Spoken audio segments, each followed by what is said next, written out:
तो स्टूडेंट्स, आज हम स्टार्ट करेंगे क्लास +2 का चैप्टर 6 एप्लीकेशन ऑफ डेरिवेटिव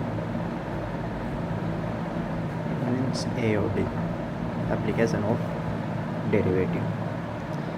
सबसे पहला टॉपिक है इसका rate of change of quantity. Rate of change of quantities. अब क्वांटिटीज़ क्या होती है? क्वांटिटीज़ मीन इसमें आपको पढ़ना हो जो एरिया होता है, वॉल्यूम होता है। एरिया हो गया, वॉल्यूम हो गया, टोटल सरफेस एरिया हो गया, सरफेस एरिया हो गया, एक्सेट्रा। ये क्या होती हैं? सारी क्वांटिटीज़। मान लेते हैं आपके पास कोई फंक्शन है, if y = f(x) then dy/dx, और इसको ऐसे भी लिख सकते हो आप f'(x). ये क्या रिप्रेजेंट करता है? Represents the rate of y, rate of change of y with respect to x। ये होती है rate of change of x। क्या होता है? मतलब कोई भी क्वांटिटी क्या हो, किसी के रिस्पेक्ट में चेंज होना। इसमें क्या है? y है, वो क्या हो रहा है? चेंज हो रहा है with respect to x। And ये लिखा मिलेगा आपको कई जगह dy/dx। इस प्रकार से लाइन लगाकर आपको लिखा मिलेगा x = x। इसको हम कैसे रीड करेंगे? इसे हम f'(x0) भी बोल सकते हैं। ठीक है, इसको बोलते हैं represent the rate of change of y with respect to x at x = x0। Means आपको इस dy/dx डेरिवेटिव निकालो और उसमें जहाँ जहाँ x है वहाँ पर x0 पुट कर दो। फॉर एग्ज़ाम्पल, जैसे आपके पास कोई सर्कल है, ठीक है, r रेडियस का, तो यहाँ पर एरिया क्या हो जाएगा इसका? πr²। Area of circle πr²। तो dA/dr इसका क्या मतलब है? It means rate of change of area of circle with respect to radius. With respect to radius. तो यहाँ पर एरिया क्या है? Area is quantity. यहाँ पर एरिया क्वांटिटी है। एरिया क्या है? Quantity. Area change which depend on radius. यहाँ पर एरिया जो चेंज हो रहा है वो किस पर डिपेंड कर रहा है? रेडियस पर। फिर आपको क्या ध्यान रखना है इसमें? कुछ बातें हैं जो नोट कर लीजिए। मतलब हाउ साइन टेक, मतलब इनके जो साइन हैं वो कैसे लिखेंगे। मान लेते हैं आपके पास y = f(x) कोई फंक्शन है। इफ़ क्वांटिटी इंक्रीजिंग, मतलब आपको कोई क्वांटिटी इंक्रीजिंग दी है, देन हम क्या करेंगे? dy/dx = पॉजिटिव लेंगे। और इफ़ क्वांटिटी डिक्रीजिंग लिखा हुआ है, देन dy/dx हम नेगेटिव साइन लेकर चलेंगे। dy/dx negative sign. Next topic है हमारा टेंजेंट एंड नॉर्मल्स। नेक्स्ट पढ़ेंगे हम टेंजेंट्स एंड नॉर्मल्स। देखिए टेंजेंट क्या होता है? टेंजेंट ए स्ट्रेट लाइन। पहले डेफिनेशन बता देता हूँ। ए straight line that touches the curve at one point। मतलब कोई भी स्ट्रेट लाइन किसी कर्व को एक ही पॉइंट पर टच करे वो क्या होती है? उस कर्व के लिए टेंजेंट होती है। फॉर एग्ज़ाम्पल, हमारे पास ये कोई कर्व दिया हुआ है, और इस पर यह लाइन एक पॉइंट पर टच करके जा रही है, ठीक है। मान लेते हैं पॉइंट ए है और इसको क्या बोला जाएगा, tangent line at point A. और ये पॉइंट जो है इसके कोऑर्डिनेट मान लेते हैं x0 y0 है, और ये कर्व क्या हो गया, y equal to f x. तो ये पॉइंट जो होगा, the point at which tangent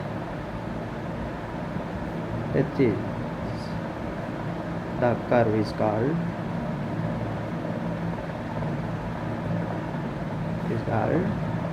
point of contact, point of contact।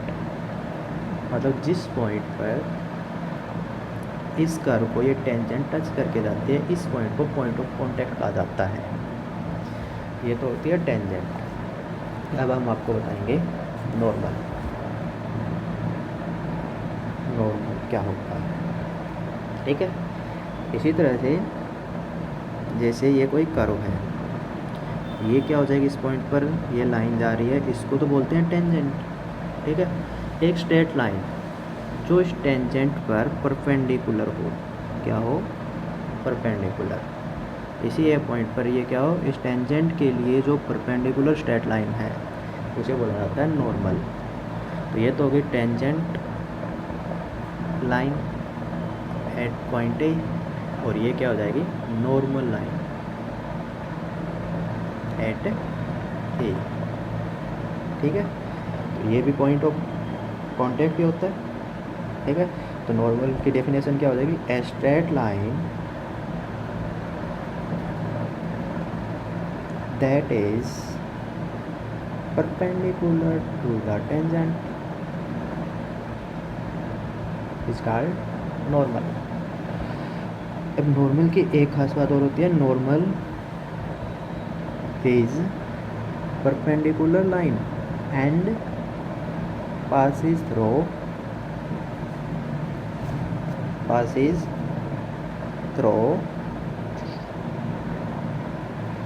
the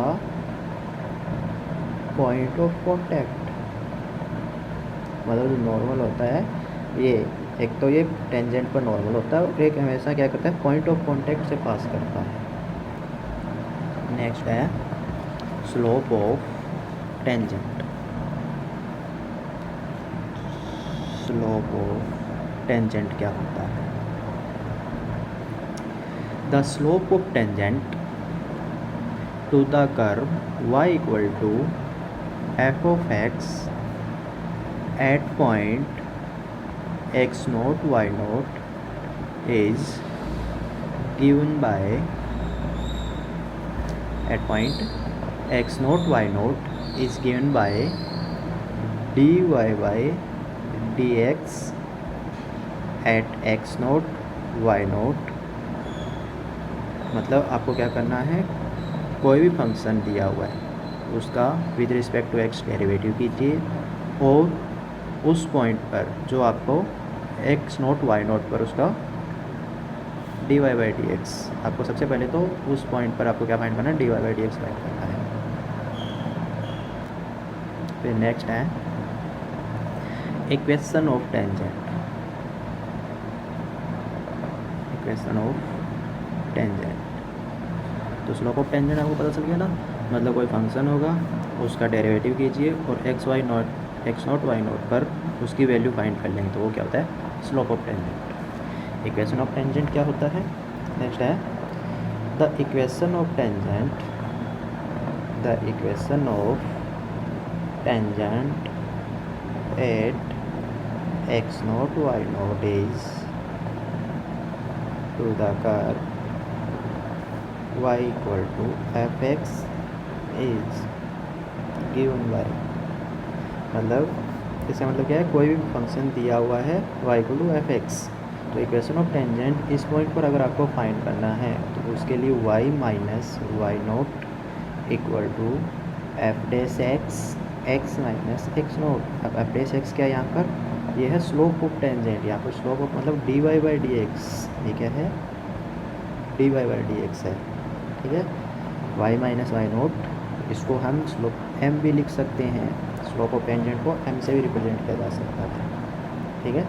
तो आपको ध्यान रखना है डेरिवेटिव उस फंक्शन का विद रिस्पेक्ट टू एक्स यहाँ पर पुट करना है। ये हो गया वाई नोट एक्स नोट, ये जो पॉइंट था, और वाई और एक्स ये आपको सेम रखना है, वाई और एक्स। नेक्स्ट टॉपिक है हमारा slope of normal.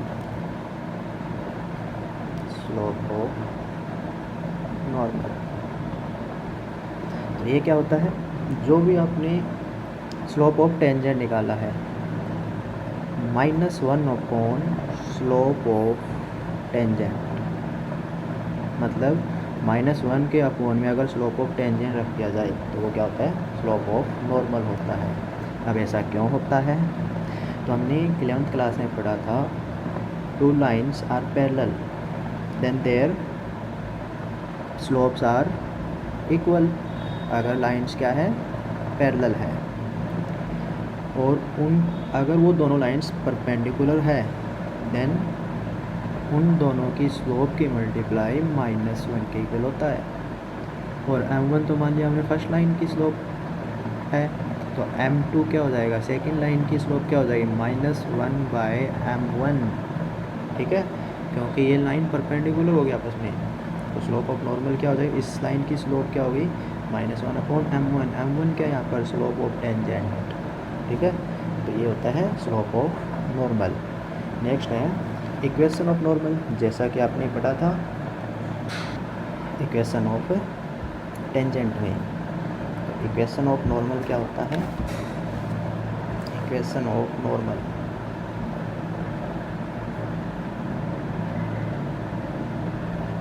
The equation of the normal